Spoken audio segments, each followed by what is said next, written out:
Bonjour à tous et bienvenue dans cette vidéo. Dans cette vidéo, on va voir ensemble les étapes clés d'un processus de recrutement qui marche. Alors, qui suis-je pour vous parler de recrutement? J'ai une entreprise d'outsourcing à Madagascar dans laquelle on a recruté plusieurs dizaines de collaborateurs. Et pour le compte de nos clients en France et en Bulgarie, on a recruté également plusieurs dizaines de personnes et traité plusieurs milliers de candidatures. Donc, on a fait plein de tests sur ce qui marchait, ce qui marchait pas.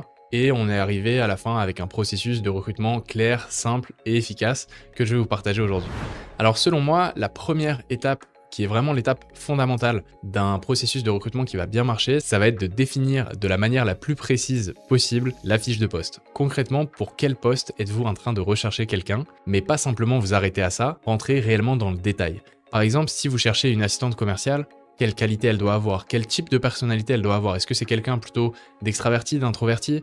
Est-ce que c'est quelqu'un qui a un tempérament de gagnant? Est-ce que c'est quelqu'un de plutôt posé, de plutôt créatif? On va vraiment essayer de rentrer en détail dans le type de personne qu'on cherche. Pour vous donner un exemple, sur nos assistantes administratives, nous, on cherche quelqu'un de plutôt introverti, de perfectionniste et de très méticuleux. Parce qu'on sait que tous les documents administratifs seront revérifiés plusieurs fois par cette personne parce qu'elle a peur de faire une erreur. Et donc, c'est l'idéal pour ce poste, tout simplement.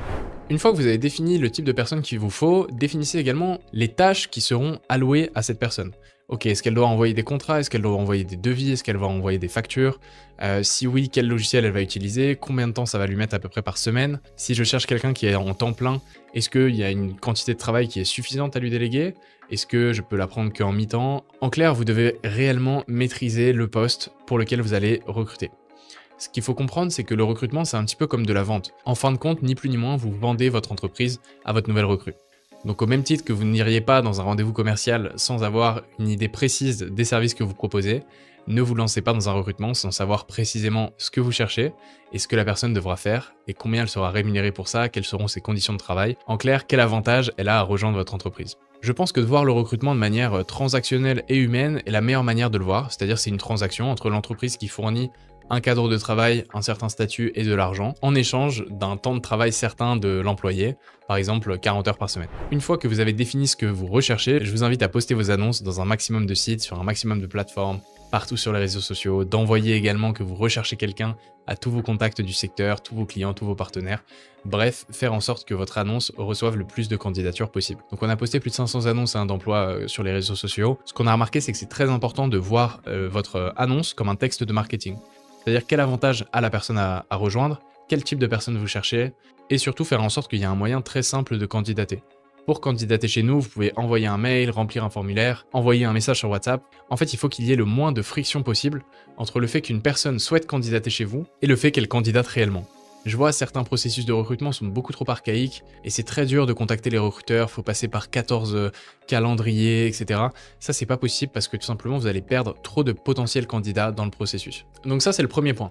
Ensuite, je vois des gens se fier totalement à l'entretien. Ils vont se dire, bon, bah, l'entretien s'est bien passé, la personne parle plutôt bien, elle a répondu à toutes mes objections, toutes mes questions, elle semble avoir le profil adéquat, je vais la recruter. Mais en faisant ça, en fait, vous faites complètement fausse route sur votre processus de recrutement. Vous êtes en train de recruter une personne qui est très bonne à l'oral et qui est probablement un très bon commercial. Moi, ce que je vous invite à faire, et ce qu'on a mis en place au fur et à mesure des années, en fait, on s'est rendu compte qu'il y a des entretiens où les gens sont super sympas. Ils ont l'air bosseurs. Ils ont l'air également compétents dans leur secteur. Mais dès qu'il faut passer sur le terrain, il n'y a plus personne.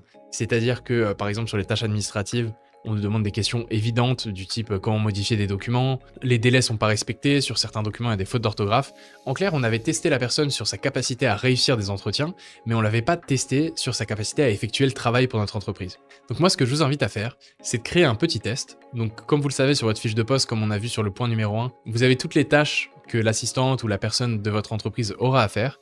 Et donc nous, on découpe ces tâches en sorte de micro-tâches qui mettent entre 15 minutes à 20 minutes à réaliser à peu près. Et ça crée un test d'aptitude parce qu'on sait que si une personne, durant notre phase de recrutement, elle va réussir à faire une tâche basique de l'entreprise, il y a beaucoup plus de chances qu'elle soit déjà compétente dans son domaine. Et on va vérifier également si la personne le fait en un temps rapide. Si par exemple c'est envoyer un contrat, un devis, une facture, on va lui laisser 10 minutes pour le faire. Et donc elle va soit le faire devant nous, soit le faire en visio avec l'un de nos recruteurs, soit on va lui envoyer, on va lui dire bah là vous avez 10 minutes, dans 10 minutes il faut que ce soit fait. Comme ça, on se garantit de ne pas perdre notre temps en entretien d'embauche avec des personnes qui n'ont même pas le niveau technique suffisant pour effectuer des actions basiques de ce poste de travail auxquelles elles seront assignées et intégrées plus tard dans l'entreprise. Enfin, la dernière étape, et comme je vous ai dit, je vous donne un processus simple parce que selon moi, juste ces étapes-là filtrent la plupart des mauvais profils. Évidemment, on pourrait rentrer dans le détail. Nous, aujourd'hui, notre processus de recrutement, étant donné que c'est notre métier, il est beaucoup plus évolué. Il y a aujourd'hui plus de 13 étapes pour pouvoir rentrer dans notre entreprise et on sélectionne une personne sur 50 à une personne sur 100 en fonction des profils qu'on recherche. Pour faire simple, cette dernière étape, et selon moi, elle est très importante et peu de personnes la font suffisamment, c'est de vérifier le background de la personne. Dans son CV, on a une personne de notre équipe qui est chargée d'appeler tous ses précédents employeurs. Savoir comment ça s'est passé, savoir également pourquoi la personne a quitté, savoir si elle a vraiment travaillé dans cette entreprise. En clair, on leur pose toutes les questions nécessaires pour avoir un petit peu une vue de terrain d'autres entrepreneurs comme nous ou d'autres recruteurs comme nous qui ont déjà travaillé avec cette personne. Est-ce qu'elle était à l'heure? Est-ce qu'elle s'est fait virer ou est-ce qu'elle a arrêté? En fait, on veut énormément d'informations parce que ça va nous éviter de faire une erreur de recrutement qui va par derrière nous coûter de l'argent et du temps. Je pense qu'on s'est à peu près tout dit sur cette vidéo. Vous avez déjà un processus clair pour commencer à recruter vos premiers profils. Évidemment, si vous cherchez des assistantes virtuelles à Madagascar, des assistantes commerciales, des personnes qui gèrent vos réseaux sociaux, on a tout ce qu'il vous faut et vous n'avez pas besoin de vous occuper du recrutement. On se charge de tout pour vous et on vous fournit ces profils à partir de 6 € de l'heure. Je vous laisse me contacter en description, vous avez tous les éléments et toutes les informations. Et puis on se dit à très vite pour une prochaine vidéo.